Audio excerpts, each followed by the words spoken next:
تمام تعریفیں حمد و ثنا اللہ تعالیٰ جل مجدہ الکریم کے لیے۔ بعد ہر قسم کے درود و سلام نبی مکرم سید عالم آقا کل ختم رسول دانا سبل احمد مجتبیٰ جناب حضرت محمد مصطفیٰ صلی اللہ تعالیٰ علیہ وسلم کی ذات والا صفات کے لیے حمد و صلات کے بعد قرآن مجید میں اللہ کریم نے فرمایا شہر رمضان الذی انزل فیہ القرآن، فرمایا رمضان کا وہ مہینہ ہے جس میں ہم نے قرآن مجید کو نازل فرمایا ہے۔ رمضان المبارک اللہ تبارک و تعالیٰ کے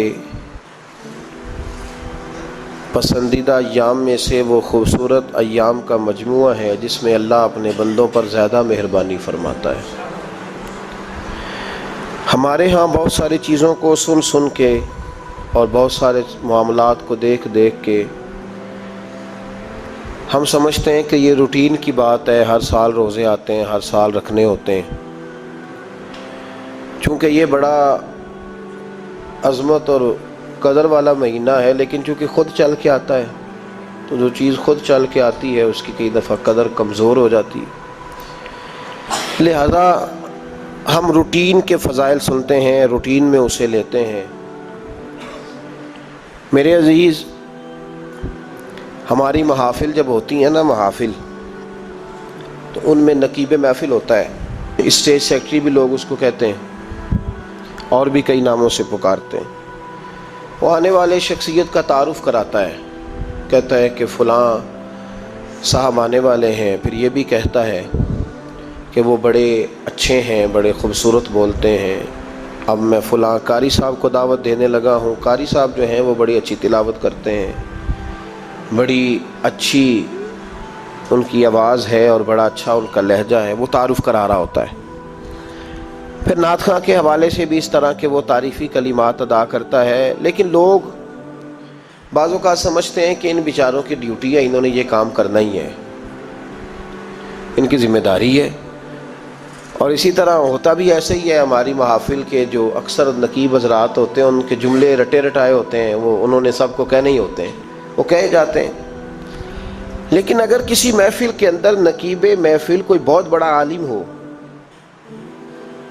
بہت بڑا محدث ہو، شیخ الحدیث ہو، یا کسی خانقاہ کا کوئی صاحب تقوی صالح مسند نشین ہو، اگر وہ کھڑا ہو کے کہے کہ جناب آج میں آپ کو تعارف کرانے لگا ہوں ایک بہت بڑے علامہ، ایک بہت بڑے صوفی آ رہے ہیں، پھر ہم سمجھ جائیں گے کہ جس کی ہمارے حضرت تعریف کر رہے ہیں وہ کوئی بڑا ہی اچھا آدمی۔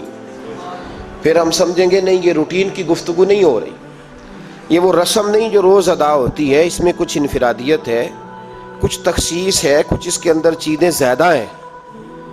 وہ پھر انفرادی طور پر ہم تھوڑا سا اس کو زیادہ درجہ دیں گے، نہیں حضرت جی کہہ رہے تھے آج میں نے قبلہ سے سنا ہے، آج فلاں شیخ اور صوفی نے فلاں کی تعریف کیا تو بات کچھ زیادہ ہوگی۔ میرے بھائیوں، مثال دی ہے آپ کو سمجھانے کے لیے کہ رمضان المبارک وہ عزت اور عظمت والا مہینہ ہے جس کا تعارف کسی عام آدمی نے نہیں، رب کریم کے قرآن نے بیان فرمایا ہے اور میرے مصطفیٰ کریم کی زبان اطہر نے بیان فرمایا ہے۔ لیکن آنے سے پہلے بخاری مسلم میں حدیث ہے، حضرت سلمان فارسی رضی اللہ تعالیٰ عنہ کہتے ہیں رمضان شروع ہونے سے پہلے نبی پاک نے ہمیں مسجد میں بلایا اور خطبہ ارشاد فرمایا باقاعدہ، اور ارشاد فرمایا لوگو تم پر ایک مہینہ آنے والا ہے جس میں اللہ اپنے بندوں پر خاص قسم کی رحمتوں کا نزول فرماتا ہے۔ خود رسول پاک نے ہمیں کس قدر زیادہ اس مہینے کا اکرام کرنا ہے اور کس قدر زیادہ اس کو اہمیت دینی ہے اور کس قدر زیادہ ہمارے لیے وہ باعث عظمت ہے کہ جس مہینے کے فضائل خود رسول پاک علیہ السلام نے بیان فرمائے۔ اور نبی پاک صلی اللہ علیہ وسلم نے فرمایا کہ اس مہینے میں تم نفل پڑھو گے تو اللہ فرض کے برابر ثواب عطا فرمائے، اور فرض کا ثواب اللہ 70 گنا عطا فرمائے۔ کتنا بولیے؟ اچھا ہوتا پتہ کیا ہے، ہمارے ہاں لوگوں کو پتہ چل جائے نا فلاں کاروبار آج کل زیادہ صحیح چل رہا ہے تو سارے لوگ وہی کاروبار شروع کر لیتے ہیں۔ سی این جی کچھ دنوں بڑی زبردست تجارت ہوتی تھی، تو میرا خیال ہے کہ ہر کلومیٹر پر الا ماشاءاللہ CNG نظر آتی تھی۔ اب لوگوں نے سمجھ لیا ہے کہ شاید کھانا کھانے کا لوگوں کا مزاج زیادہ ہے، تو ہم جس چوک میں کھڑے ہوتے ہیں، جس جگہ جاتے ہیں، وہاں لوگ سب سے پہلے بتاتے ہیں کہ یہاں فلاں ہوٹل بڑا معروف ہے، اس پہ آپ کو کھانا کھلائیں گے۔ تو اب ہر آدمی نے ہوٹل کھول لیا، بلکہ اللہ تعالیٰ معاف کرے، ہمارے ہاں تو تعلیم بڑی اچھی تجارت ہے۔ جب سے سرکاری اسکولوں کی حالت تھوڑی خراب ہوئی تو ہر بندے نے پرائیویٹ اسکول کھول لیا، بہت بڑی تجارت ہے معاذ اللہ۔ میں کبھی کبھی پریشان ہو جاتا ہوں کہ وہ قوم کیسے آگے بڑھے گی جو تعلیم بیچتی ہے۔ اور اللہ تبارک و تعالیٰ مجھے معاف کرے تو ہمارے ہاں تو صحت کا شعبہ سب سے زیادہ تجارت کا حامل ہے، کہ اگر کوئی آدمی اچھی انویسٹمنٹ کر کے کسی اچھی جگہ ہاسپٹل بنا کے کوئی 2-4 اسپیشلسٹ ڈاکٹر بنا لے تو پھر تو وہ بے شک جھاڑو کے ساتھ پیسے جمع کرے، مسئلہ ہی کوئی نہیں۔ ہم یہ کرتے ہیں کہ جو پتہ محسوس ہوتا ہے نا کہ اس جگہ مجھے رمق زیادہ نظر آ رہی ہے، تجارت میری زیادہ بڑھے گی، تو لوگ ادھر توجہ کر لیتے۔ او خدا کے بندو، صحابہ کا مزاج یہ تھا کہ جہاں انہیں پتہ چلتا تھا نا اس نیکی کا ثواب زیادہ ہے تو وہ بھاگ کر اس نیکی کی طرف توجہ کرتے تھے۔ آپ صحابہ کی سیرت کی کتابیں دیکھیے، حضرت انس بن مالک رضی اللہ تعالیٰ عنہ فرماتے ہیں جب نبی پاک علیہ السلام نے رمضان کی شان بیان کی تو صحابہ کا یہ مزاج بن گیا کہ وہ اپنے سارے کام رمضان سے پہلے سمیٹ لیتے تھے، رمضان شریف سے پہلے سارے کام سمیٹ لیتے، لینے دینے کے معاملات صاف کر لیتے، خریداری ہو جاتی، گھر کے اندر کوئی کام کرانا ہوتا تو وہ رمضان سے قبل کرا لیتے۔ یکم رمضان کو وہ مسجدوں میں ڈیرے لگا لیا کرتے، وہ کہتے تھے نیکیاں جمع کرنے کے ایام ہیں، نیکیاں۔ دیکھیں نا، سب سے مصروف ترین زندگی ہمارے نبی پاک صلی اللہ علیہ وسلم کی زندگی ہے۔ 23 سالوں میں نبی پاک علیہ السلام نے 2300 سالوں سے بھی زیادہ کام کیا۔ بڑا مصروف وقت تھا حضور کا، بڑا مصروف۔ ہمارے یہاں نا، میں ایک جگہ پہ حاضر تھا تو ایک بزرگ تقریر فرما رہے تھے، وہ کہہ رہے تھے اب خانقاہوں میں جو اللہ اللہ ہو رہی ہے وہ چھوڑ کے باہر نکلو، اب میدان میں نکلنے کا دور ہے۔ تقریر ختم ہوئی تو میں نے کہا حضرت ناراض نہ ہوئیے گا، ویسے کون سی خانقاہ میں اللہ اللہ ہو رہی ہے جہاں سے آپ باہر نکالنا، تو دور ہی گزر گیا اللہ اللہ کرنے کا، اب تو لنگر شنگر چل رہا ہے خانقاہوں میں، یا باتیں شاتیں ہو رہی ہیں، کیلو کال کی دنیا ہے، مستی اور حال کی تو کب سے چلی گئی۔ کم باذن اللہ جو کہتے تھے وہ رخصت ہو گئے، خانقاہوں میں مجاور رہ گئے یا گور کن۔ اب تو کہاں، آپ کس کو آپ کہہ رہے ہیں کہ اللہ اللہ چھوڑ کے باہر آؤ؟ کون اللہ اللہ کر رہا ہے؟ اللہ ماشاءاللہ ہے، حال ہی کوئی نہیں۔ اسلام فقط اللہ اللہ کا مذہب نہیں۔ نبی پاک صلی اللہ علیہ وسلم نے کہا لا رہبانیت فی الاسلام، میرے اسلام میں رہبانیت کا کوئی حصہ نہیں۔ ایک آدمی جا کے صرف مسجد میں بیٹھ جائے، حقوق سارے چھوڑ دے، بال بچوں کو بھول جائے، اسلام اس کی حوصلہ افزائی نہیں کرتا، حوصلہ شکنی کرتا ہے۔ وہ والی صوفی کا درس حضور نے نہیں دیا کہ مسجد میں بیٹھو اور بس مسجد میں بیٹھو، خانقاہ میں بیٹھو، بلکہ نبی پاک صلی اللہ علیہ وسلم ہمیں بدر میں بھی نظر آتے ہیں، حضور خود جنگ کا لباس پہن کر ہمیں احد میں دکھائی دیتے ہیں۔ نبی پاک صلی اللہ تعالی وسلم ہمیں خندق کے موقع پر ہاتھ میں کدال پکڑ کر نبی پاک علیہ السلام ہمیں کھدائی کرتے ہوئے نظر آتے ہیں۔ مسجد نبوی تعمیر ہو رہی ہے تو حضور ہمیں خود اینٹیں اٹھاتے ہوئے دکھائی دیتے ہیں۔ سارے کام حضور نے کیے ہیں، لیکن میرے بھائی یہ یاد رکھو، اگر بدر میں جانا میرے نبی کی سنت ہے تو غار حرا میں چپ کر کے بیٹھ کے اللہ اللہ کرنا یہ بھی میرے نبی کی سنت ہے صلی اللہ تعالی علیہ وسلم۔ اگر احد میں، خندق میں، حنین میں میدان میں رہنا حضور کا طریقہ ہے تو غار ثور میں 3 دن اللہ اللہ کرنا بھی نبی پاک کا ہی طریقہ ہے۔ اگر سارا دن تبلیغ کرنا حضور کا طریقہ مبارکہ ہے تو ساری رات مصلی پہ کھڑے رہنا، اور صحیح مسلم میں حضرت عائشہ فرماتی ہے کہ قدموں پہ ورم آ جانا یہ بھی تو میرے نبی کا طریقہ ہے نا۔ تو میرے بھائی اس کو کون اپنائے گا؟ مصروف ترین زندگی نبی پاک کی، اس کے باوجود اللہ کے رسول ہر سال 10 دن کا اعتکاف کرتے تھے، ہر سال۔ ایک سال جہاد پہ گئے تھے، اعتکاف نہیں ہو سکا، اگلے سال میرے نبی پاک نے 20 دنوں کا اعتکاف فرمایا، پچھلے 10 دن کا۔ میں نے ایک بزرگ کی تعریف کی، ایک اپنے بڑے پیارے میرے محبت والے دوست ہیں، ان کے سامنے میں نے کہا یار یہ بندہ بڑا 4 سال اعتکاف کرتا ہے، تو انہوں نے ترجمہ کر دیا میری بات کا، تھوڑی سی تشریح کر دی، کہنے لگے ماشاءاللہ فارغ ہو گئے، اب بچوں کی شادی ہو گئی، اب فارغ ہیں۔ تو میں نے کہا کہ آپ یہ کہنا چاہتے ہیں کہ جو فارغ ہوتا ہے وہ اعتکاف کرتا ہے؟ آپ یہ کہنا چاہ رہے ہیں؟ چونکہ میرا پیار تھا تو میں نے کہا ان سے کہ جو کوہ طور پہاڑ آپ نے سر پہ رکھا ہوا ہے آپ بھی ذرا اتار کے پھینکیں، دیکھوں تو صحیح کہ آپ کون سا مار کا فتح کر رہے ہیں۔ کس طرح کا ہمارا رویہ ہے، کس طرح کی ہماری سوچ؟ اگر کوئی شخص خیر کا کام کر رہا ہے تو بجائے اس کی حوصلہ کہتے ہیں اب فارغ ہے، بچوں کی شادی ہو گئی، بچے کام کاج کرتے ہیں اس لیے بیٹھتے ہیں۔ تو میں نے کہا آپ نے جو پہاڑ اٹھایا وہ بھی ذرا دکھائیں۔ روٹی آپ بچوں کو دیتے ہیں کہ اللہ دیتا ہے؟ ان کی پرورش کی ذمہ داری آپ کی ہے یا رب کریم کی ہے؟ تو 2 گھڑیاں محنت کرنے کا مطلب یہ ہے کہ تم نے پہاڑ اٹھایا ہوا ہے سر پہ؟ تو اس طرح کے فلسفہ ہم بیان کرتے ہیں۔ افسوس یہ ہوتا ہے کہ رمضان المبارک اس میں بھی وہی سیاستیں، وہی خوش گپیاں۔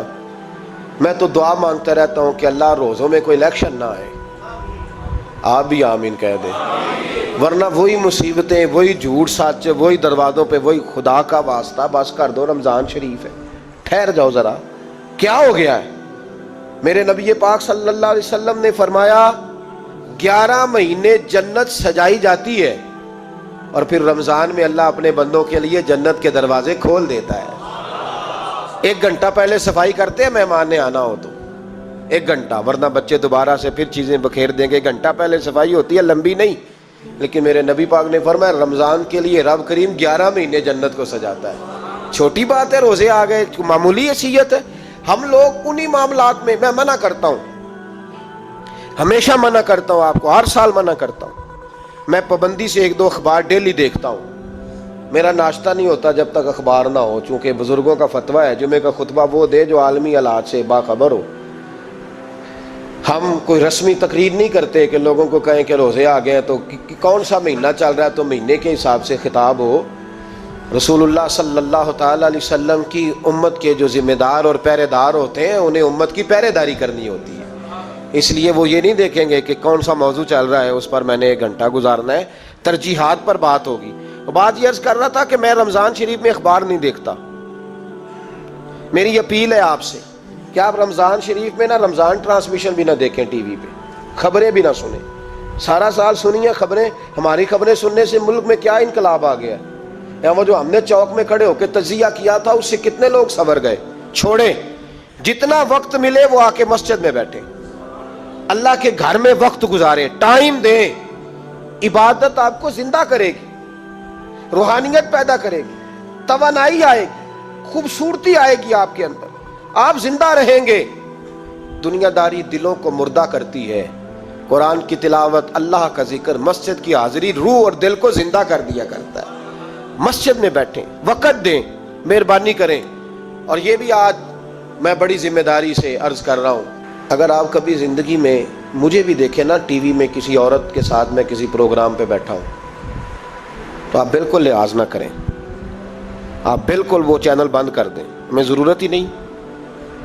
میرے لیے کوئی مفتی دلیل نہیں ہے کہ عورت کے ساتھ بیٹھا ہے پروگرام میں۔ میں نے تو وہ والا قرآن پڑھا جس میں اللہ کریم نے کہا عورتیں آ جائیں تو مرد نظریں نیچی کر لیں۔ ہم نے تو وہ والا قرآن پڑھا جس میں حکم ہے کہ مرد آئے تو عورت اپنی نظر نیچی کر لے۔ تو جہاں علامہ صاحب کے سامنے لڑکی بیٹھی ہے ٹی وی میں انٹرویو لے رہی ہے وہاں نظریں نیچی ہوتی ہیں؟ کہاں سے فتویٰ آیا؟ حضرت جنید بغدادی تو فرمایا کرتے تھے کہ حسن بصری پڑھانے والا ہو، رابعہ بصری پڑھنے والی ہو، تو پھر بھی ان کو بغیر پردے کے پڑھنے پڑھانے کی اجازت نہیں ہے۔ بات ختم ہو گئی۔ میں کل، مجھے سرکاری یونیورسٹی ہے جامعہ کوٹلی کشمیر کی، انہوں نے مجھے دعوت دی کہ آپ کو لیکچر دینا ہے سائنس، تقوی اور رمضان۔ تو اسٹوڈنٹس ہوں گے، کچھ پروفیسر ہوں گے، تو میں نے کہا کہ اتنے بڑی جگہ آپ نے مجھے بلا لیا، یونیورسٹی لیول کے طلباء تو بڑے آگے جا چکے ہوتے ہیں، چلیں خیر۔ میں وہاں حاضر ہوا، جب میں پہنچا تو ایک پروفیسر صاحب مجھ سے کہنے لگے کہ لڑکیاں بھی ہیں۔ تو میں نے کہا کہ ٹائم دیتے وقت آپ سے گزارش کی گئی تھی کہ لڑکیاں نہیں ہونی چاہیے۔ تو وہ ایک جملہ بولنے ہی لگے تھے، تو میں نے ان سے کہا کہ آپ مجھے دکیاں نوس مولوی سمجھ لیں، میں پرانے خیالات کا ہوں، آپ مجھے پرانا سمجھ لیں۔ اس لیے کہ میرے حضرت صاحب فرمایا کرتے تھے ہر چیز نہیں لے لینا، دین نہ نیا لینا۔ وہ 1400 سال پرانا ہی ہمیں ٹھیک ہے، ہمیں نیا دین نہیں چاہیے۔ کہنے لگے جی وہ بچیاں تھوڑی پیچھے بیٹھ جائیں گی۔ میں نے کہا آپ درمیان میں پردہ لگا لیں، میں انہیں نہ دیکھوں وہ مجھے نہ دیکھیں۔ ٹھیک ہے، بات سنیں، ختم ہو گئی۔ لیکن اگر وہ سامنے بیٹھیں گی تو ہم نہیں بات کریں گے۔ تو وہ چونکہ پی ایچ ڈی لیول کے لوگ ہوتے ہیں، زیادہ پڑھے ہوتے ہیں، دلائل دینے کی کوشش کی تو میں نے کہا میں دلیل نہیں سنتا، میں سنتا ہوں یا اللہ کا قرآن یا مصطفیٰ کا فرمان۔ تو آپ مہربان، لیکن انہوں نے ضد نہیں کی، بڑے اچھے لوگ تھے، انہوں نے کہا جی ٹھیک ہے لڑکیاں نہیں بیٹھیں گی۔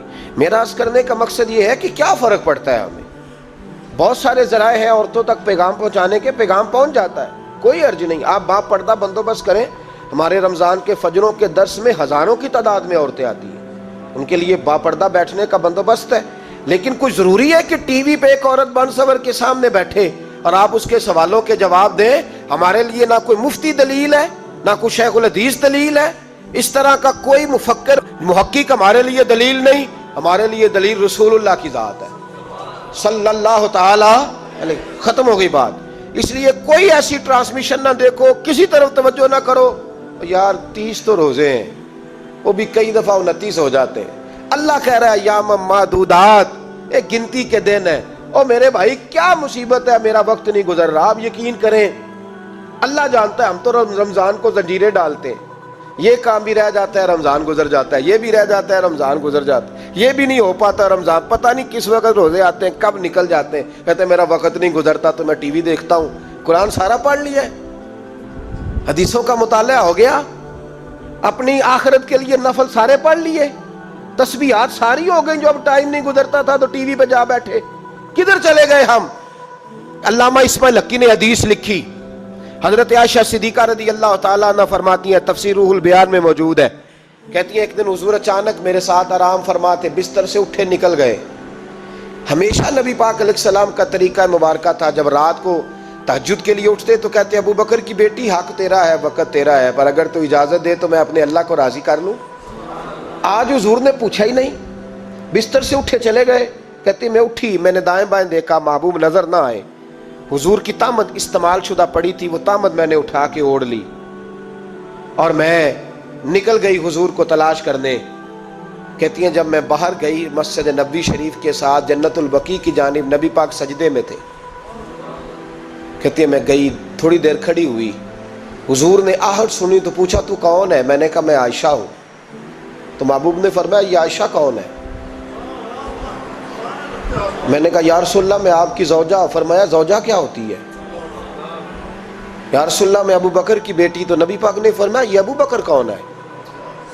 حضرت عائشہ کہتی ہیں میرا کلیجہ پھٹنے کو آیا، میں وہاں سے پریشان حال واپس آئی۔ جب میں گئی تھی تب بھی ہلکی ہلکی بارش تھی، واپس لوٹی تو پھر بھی ہلکے ہلکے قطرے بارش کے گر رہے تھے۔ میں آ کے ہامتی کامتی بیٹھ گئی، تھوڑی دیر گزری تو نبی پاک تشریف لے آئے۔ تو حضور صلی اللہ تعالیٰ علیہ وسلم نے مجھے پریشان دیکھا تو کہا عائشہ کیا ہوا؟ کہا حضور آج وہ ہوا ہے جو کبھی نہیں ہوا۔ یا رسول اللہ میں پریشان ہو گئی ہوں۔ حضور عجیب بات ہے، میں گئی ہوں، آپ نے پوچھا کون ہے تو میں نے کہا میں عائشہ۔ کا عائشہ کون؟ آپ کی زوجہ۔ فرمایا زوجہ کون؟ ابو بکر کی بیٹی۔ کا ابو بکر کون؟ اور پھر حضور میں گئی ہوں تو میرے کپڑے بھیگ گئے، آپ آئے ہیں تو کپڑے خشک ہیں، سمجھ نہیں آئی۔ تو لفظ سنو حدیث کے، نبی پاک نے فرمایا عائشہ لی مع اللہ وقت، میرا اپنے اللہ کے ساتھ ایک وقت ہوتا ہے۔ کس کے ساتھ؟ آج میرا دوستوں کے ساتھ وقت ہے، آج میرا گھومنے کا وقت ہے، آج میرا خوش گپیوں کا وقت ہے، آج میرا سیاحت کا وقت ہے، آج میرا پکنک کا وقت ہے۔ میرے نبی پاک نے فرمایا لی مع اللہ وقت، عائشہ میرا اپنے اللہ کے ساتھ، میرا اپنے اللہ کے ساتھ ایک وقت ہوتا ہے۔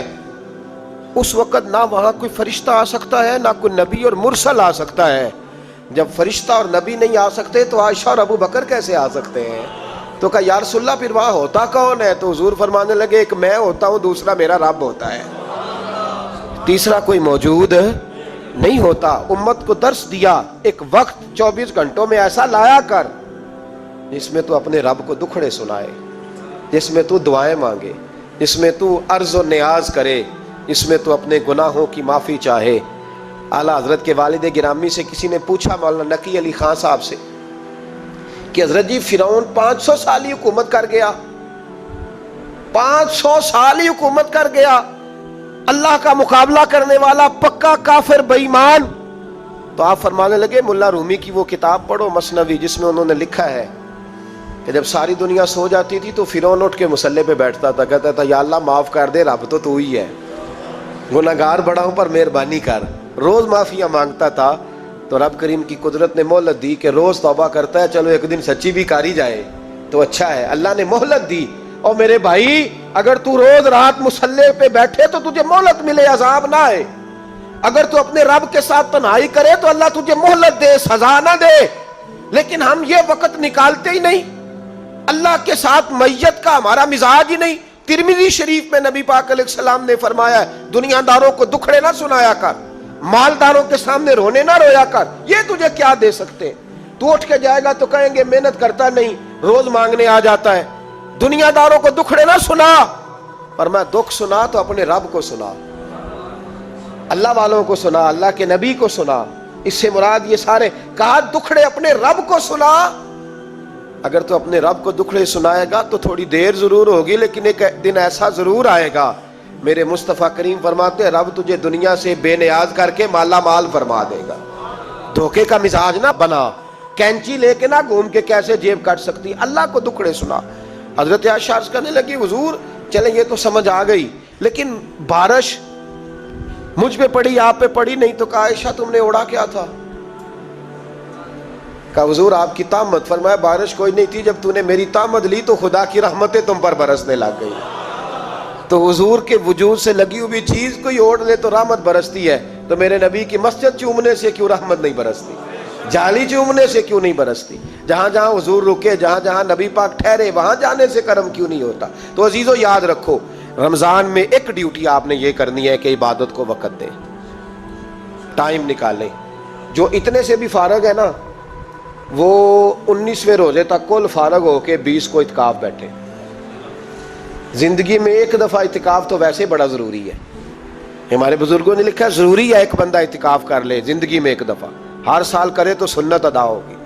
ویسے سنت مؤکدہ الکفایہ ہے, بستی میں اگر کوئی بھی نہ بیٹھے گا تو سارے گناہگار ہوں گے. ہم انشاءاللہ اس مسجد میں اس سال اجتماعی اعتکاف کریں گے. میں نے یہ پروگرام بنایا ہے کہ لوگ اعتکاف تو بیٹھتے ہیں لیکن نہ بیچاروں کو قرآن مجید پڑھنا آتا ہے, نہ نماز وضو غسل کے مسائل آتے ہیں, نہ انہیں پتہ ہے کہ رات عبادت کیسے کرنی ہے. تو میں نے یہ ارادہ کیا اس سال میں نے معافی لی ہے ہاتھ باندھ کے. میں نے کہا یار سارا سال میں پورے ملک میں گھومتا ہوں, اس سال رمضان میں میرا ارادہ ہے میں صرف اپنے شہر میں رہوں, میں کہیں نہ جاؤں, تاکہ جو جہاں سے بھی چل کے آئے اسے فون نہ کرنا پڑے, میں اسے مل جاؤں ویسے ہی. تو میں انشاءاللہ تعالیٰ یہیں رہوں گا اور رمضان کی 10 راتیں میں اپنے اعتکاف والوں کے ساتھ گزاروں گا انشاءاللہ تعالیٰ. یہاں آپ لوگ آئیں, جو سنجیدہ قسم کے لوگ ہیں ان کو ساتھ لائیں, وہ یہاں آ کے اعتکاف کریں. لنگر شریف بھی ہم دیں گے جو ہماری توفیق ہوگی, اور انشاءاللہ دونوں وقت دیں گے اپنی توفیق کے مطابق. اور یہ کوئی صدقہ زکوٰۃ خیرات سے نہیں ہوگا, یہ آپ ہمارے مہمان ہوں گے تو یہ مہمان نوازی ہوگی انشاءاللہ تعالیٰ. تو یہ اپیل آخر میں اعلان کرنا تھا, پر چلو بات آ گئی تو میں نے شروع میں کر دیا. یہاں ہم مقدور بھر کوشش کریں گے آپ کے لیے اجتماعی اعتکاف کا بندوبست.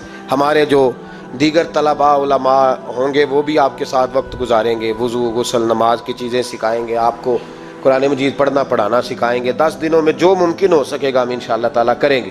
تو اعتکاف میں وقت دیں. دوسرا کام آپ نے یہ کرنا ہے رمضان شریف میں کہ قرآن پاک زیادہ سے زیادہ پڑھنا ہے. پڑھیں گے انشاءاللہ. اگر آپ ناراض نہ ہوں تو ہم نے قرآن مجید پڑھنا بالکل ہی چھوڑ دیا.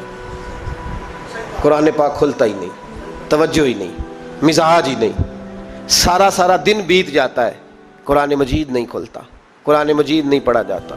ایک شخص مجھ سے ملنا چاہ رہے تھے مسجد نبوی شریف میں حاضر تھا, تو وہ ایک دفعہ آئے گزر گئے, میں قرآن شریف پڑھ رہا تھا, پھر آئے تو گزر گئے قرآن شریف, تیسری دفعہ پھر آئے تو کہنے لگے آپ نے کتنا کو پڑھنا ہے. میں نے ان سے کہا کہ مہربانی کرو مجھے دعا دو کہ اللہ مجھے پڑھتا ہی رکھے. آپ نے یہ کیا لفظ ادا کر لیے کہ کتنا کو پڑھنا ہے. وہ خدا کے بندو یہاں کام کیا ہے, اگر تلاوت بھی نہیں کرنی تو کرنا کیا ہے. وہاں میں اکثر کہتا ہوں کہ چونکہ ہم تو مسیتڑ ہیں, ہمارا تو مزاج ہے مسجدوں میں رہنے کا, چونکہ عام لوگوں کا مزاج نہیں ہوتا تو وہاں بھی بازاروں کو ٹائم زیادہ دیتے ہیں, خریداری میں وقت زیادہ لگاتے ہیں. اگر ہماری طبیعت مسجد میں بیٹھنے کی ہو, قرآن پاک پڑھنے کی ہو, تو بڑا ذوق بن جائے. قرآن مجید امام اعظم ابو حنیفہ امام اعظم رمضان شریف کے اندر 61 قرآن مجید پڑھا کرتے تھے. کتنے؟ 60 اور 1 61.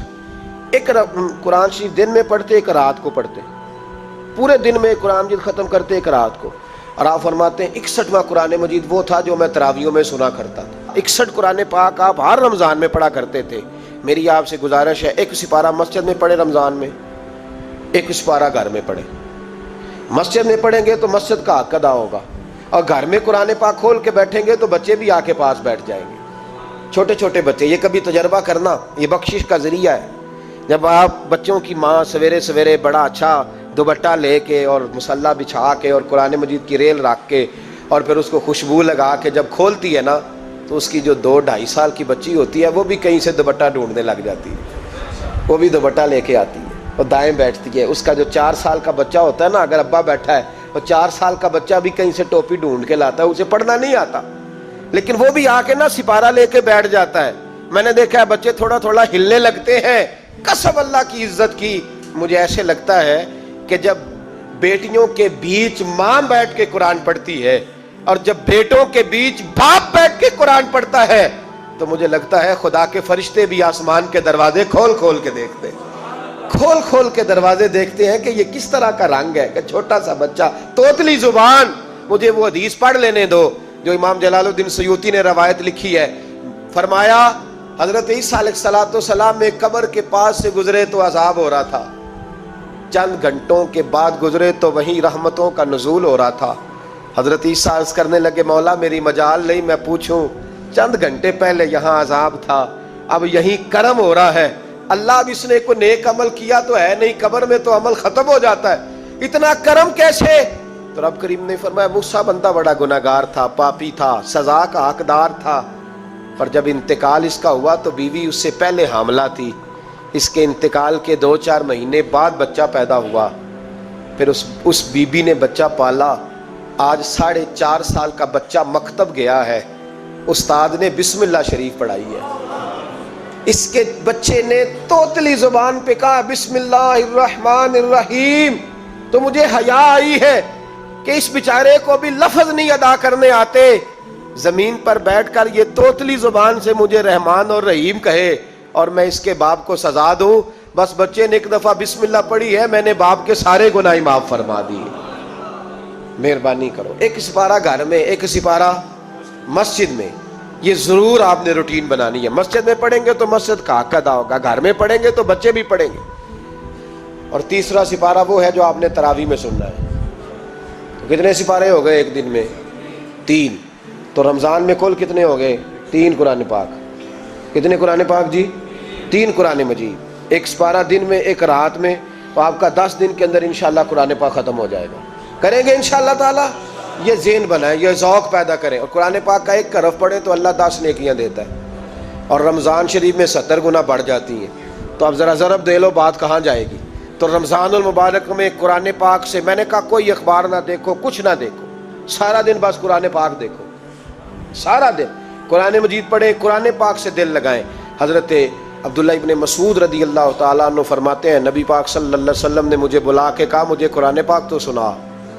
میں نے کہا یا رسول اللہ آپ پہ نازل ہوا ہے، میں آپ کو سناؤں؟ تو فرمایا میرا دل کر رہا ہے میں تجھ سے سنوں۔ حضور کو زیادہ آتا تھا نا، تو کبھی کبھی آپ سمجھ لیں کہ آپ کو زیادہ آتا ہے، لیکن پھر بھی سامنے والے، میں اکثر کہتا ہوں مدرسے کے طلباء سے، میں کہتا ہوں آپ قاری اور حافظ تو ہو گئے ہو، پر کبھی کسی اور سے بھی سنا کرو، کہا کرو سناؤ یار 2 آیتیں، دل کر رہا ہے۔ حضرت ابی بن کعب رضی اللہ تعالیٰ عنہ کہتے ہیں نبی پاک تشریف لائے تو مجھے کہنے لگے ابی ادھر آ میں تجھے قرآن پاک سناؤں۔ میں نے کہا یا رسول اللہ مجھے فرمایا مجھے اللہ نے حکم دیا ہے کہ میں تمہیں سناؤں۔ حضرت ابی رو کے کہنے لگے یا رسول اللہ رب کریم نے میرا نام لیا ہے؟ میں کہاں وہ کہاں؟